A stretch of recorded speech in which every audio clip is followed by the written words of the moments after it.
Hi friends, कैसे हैं आप लोग। दीपक मार्गदर्शन कोचिंग सेंटर में आपका स्वागत है। आपको आज 10th क्लास का डॉक्टर केसी सिन्हा मैथमेटिक्स का एक्सरसाइज 1.2 का 11 नंबर का आपको 3 नंबर का प्रॉब्लम बताएंगे। देखिए यहाँ पे सबसे पहले समझिए क्वेश्चन क्या बोल रहा है। सबसे पहले समझना है कि क्वेश्चन क्या बोल रहा है। सबसे पहले क्या समझना, क्वेश्चन समझना।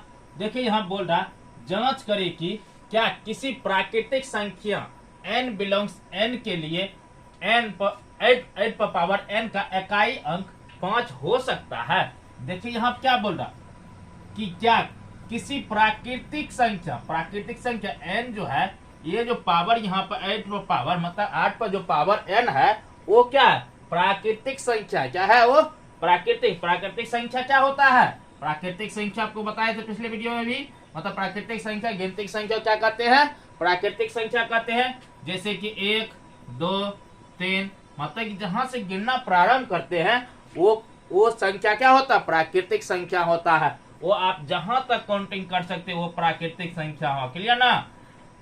क्या 0 से गिनना स्टार्ट करते हैं, नहीं करते, 0 प्राकृतिक संख्या नहीं है। क्लियर ना।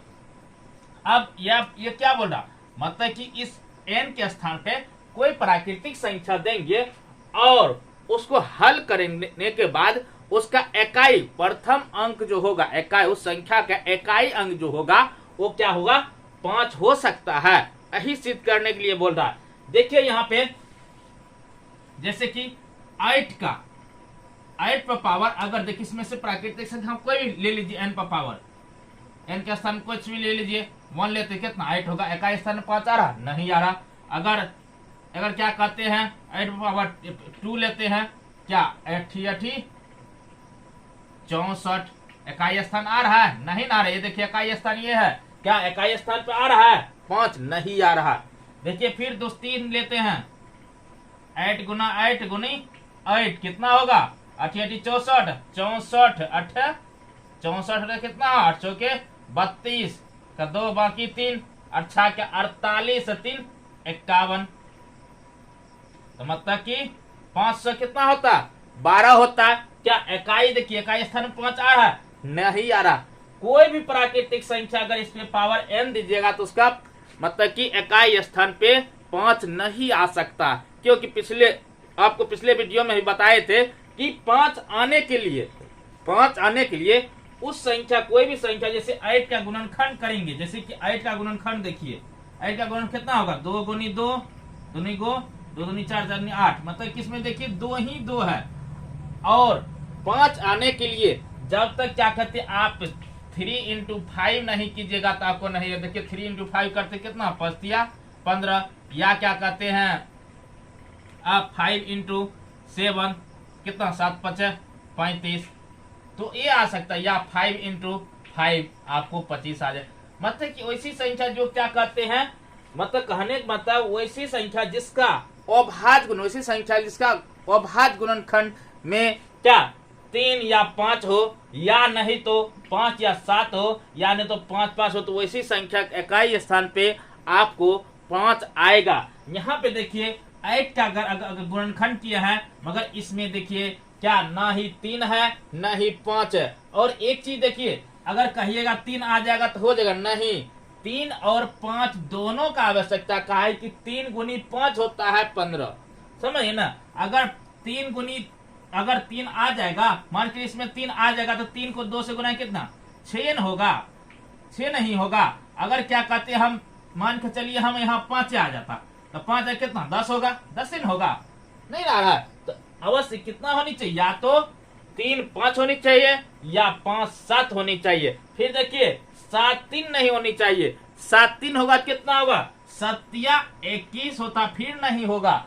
या तो क्या 3 5 होनी चाहिए उसके अभाज्य गुणनखंड में, या नहीं तो अभाज्य गुणनखंड में 5 और 7 होनी चाहिए, या नहीं तो 5 5 होनी, तभी जाके वो क्या होगा, उसका हल कीजिएगा उस संख्या का, तो उसका क्या इकाई स्थान पे 5 आएगा। क्लियर ना। तो क्या मतलब कि ऐसे सही इसका क्या अभाज्य गुणन, क्या मतलब इसका अभाज्य गुणन आ रहा है 3 नहीं, 8 हो सकता है। अब दूसरा कोई भी संख्या ले लीजिए, चाहे आप 10 से लीजिए, 10 का गुणनखंड कीजिए कितना 2 इंटू 5 क्या अभाज्य गुणनखंड इस क्या होगा 5 पे इकाई अंक समाप्त होगा नहीं हुआ। मतलब कि वैसी संख्या कोई भी प्राकृतिक मान कहने का मतलब ये है किसी भी संख्या कोई भी संख्या ले मान के चलिए यहाँ 8 है, 8 पर अगर n प्राकृतिक संख्या ले तो क्या इसको जो हल करेंगे उसका इकाई स्थान 5 आएगा नहीं आएगा, क्योंकि इसका 8 का गुणनखंड में 3 और 5 नहीं है, इसलिए ये कभी नहीं कोई प्राकृतिक से इसे 5 ही पावर दे दीजिएगा, 8 पर पावर अगर 5 भी दे इसका भी गुणनखंड कीजिए इसका भी हल कीजिएगा तो इकाई स्थान में 5 नहीं आने वाला है। समझ गए ना। यहाँ देखिए 3 पावर देखिए कितना 2 आया, फिर 8 के 8 दूनी 16 6 आएगा इकाई स्थान पे, फिर देखिएगा अगर 8 के 48 मतलब लास्ट में 8 आएगा ना।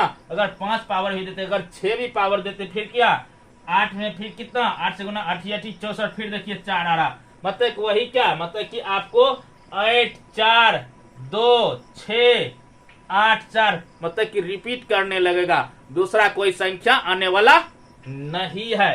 क्लियर ना। आपको ये क्लियर हो गया। मतलब कि 5 इकाई स्थान में 5 आने के लिए अभाज्य गुणनखंड में क्या होनी चाहिए, या तो 3 गुनी 5 होनी चाहिए या 5 गुनी 7 होनी चाहिए। वैसे तभी जाके जैसे कि यहाँ देखिए हम 15 लेते हैं, जैसे 15 लेते हैं 15 के गुणनखंड देखिए निकालते हैं कितना 1 3 इंटू 5।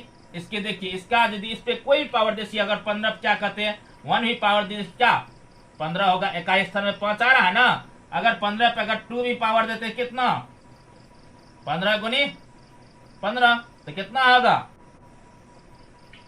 गुना कीजिए ना 15 गुनी 15 25 25 5 2 7 5 1 क्या आ रहा है ना इकाई स्थान 7 5 12 2 1 1 1 2 225 आ रहा है ना, 225 आ रहा है इकाई स्थान में क्या 5 आ रहा है ना। अगर 3 में कोई भी प्राकृतिक संख्या इस पे पावर दीजिएगा 15 पे तो आपको इकाई स्थान पे 5 ही आएगा। कोई भी पावर दे के देख लीजिए 3 भी दीजिए 4 भी दीजिए कोई प्राकृतिक संख्या दीजिए उस पे पावर तो वो इकाई स्थान में 5 ही आएगा। चाहे आप क्या कहते हैं 35 भी ले लीजिए या 25 भी ले लीजिए, इसका भी देखिए इसका भी निकालिए, इसके भी कोई पावर 1 दे दीजिए कितना होगा आपको 25 होगा, इकाई स्थान में 5 आ रहा।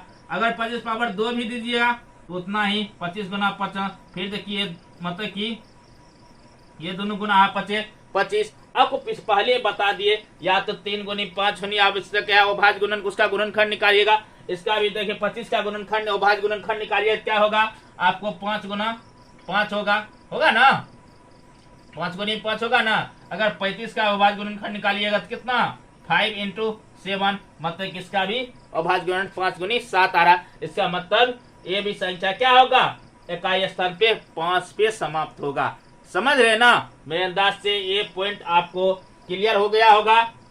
इसी चीज को इसी सारी बात को हम यहाँ पे भाषा में लिखे, क्या किए हैं भाषा में लिखे और कुछ नहीं किए, कहीं दूसरे जगह से नहीं लाए। समझ गए ना। और दूसरा भी कोई एग्जाम्पल लेके देखिए, कोई भी मतलब कि वैसी संख्या जिसका अभाज्य गुणनखंड करेंगे ना उसमें या तो 3 गुनी 3 और 5 होना चाहिए, अगर वो दोनों में से नहीं है तो दूसरा 5 या 7 होनी चाहिए, अगर वो भी नहीं है तो 5 गुनी होनी चाहिए, तभी जाके उस संख्या का एक हल करेंगे। अब उस पर कोई प्राकृतिक संख्या देंगे उसका हल करेंगे तो उसका इकाई स्थान पे 5 आएगा। क्लियर ना। अन्यथा अगर इसमें से कोई नहीं होगा जैसे कि 3 गुनी 5 भी नहीं रहेगा या 5 या 7 भी नहीं रहेगा अभाज्य गुणनखंड में या 5 भी अभाज्य गुणनखंड में नहीं रहेगा, उस पर कोई भी प्राकृतिक संख्या दीजिएगा तो वो इकाई स्थान 5 नहीं आएगा। क्लियर ना। जैसे कि 8 पर देखिए कितना आप प्राकृतिक संख्या दीजिए आपको मतलब कि इकाई स्थान में 5 नहीं आने वाला है। क्लियर ना। अब इसी सारी बात को यहाँ पे लिखे हैं। देखिए क्या किए सबसे पहले माने हैं, माना कि a बराबर 8 पावर n, नहीं भी यहाँ a बराबर मानिएगा तो भी कोई बात नहीं है, ऐसे ही गुणनखंड कर लीजिए। उस पर अगर 3 और 5 आता है या 5 या 7 आता है या 5 आता है तो आपको इकाई स्थान पर 5 होगा। समझ गए ना। फिर भी एक तो मान लिए ऐसे उसके बाद देखिए यहाँ भाषा में लिखे हैं, हम जानते हैं कि किसी संख्या का अंत 5 तभी, क्या बोल रहा, मतलब वही बात बोल रहे, तभी से हम जानते हैं कि किसी संख्या का अंत में 5 तभी संभव होगा जब 3 और 5 का गुणज हो, या 5 और 7 का गुणज हो, या क्या 5 गुनी 5 का गुणज हो, तभी जाके वो क्या होगा, एक स्थान में 5 आएगा। और यहाँ देखिए, यहाँ पे देखिए क्या मतलब कि 2 के अतिरिक्त कोई दूसरा गुणनखंड नहीं है। 2 के अतिरिक्त कोई दूसरा गुणनखंड है नहीं है, इसीलिए ये है क्या, मतलब कि इसीलिए 5 a का गुणनखंड नहीं है, अतः 8 पावर n का अंत 5 में नहीं हो सकता है। अंत में 5 नहीं हो सकता। अंत में क्या 5, अंत में 5 नहीं हो सकता है, अर्थात 8 पावर n का इकाई 5 नहीं हो सकता है। क्लियर न? अंत में 5 संख्या, क्योंकि इसके गुणनखंड में 2 के अलावा कोई दूसरा गुणनखंड नहीं है। क्लियर न? मेरे अंदाज से आपको ये समझ में आ गया होगा। अगर आपको ये वीडियो अच्छा लगा है तो आप लाइक कीजिए, सब्सक्राइब कीजिए, और 10th क्लास के जितने भी बच्चे हैं, अगर वो मैथमेटिक्स अच्छे से पढ़ना चाहते हैं, उसके पास आप जरूर शेयर करिए। और अगर इस चैनल पर न्यू है तो आप जरूर सब्सक्राइब करें, और जल्द वीडियो अपलोड करने के बाद आपको फर्स्ट नोटिफिकेशन मिलेगा। और मिलने के लिए आप ऑल बेल आइकन को जरूर दबावें।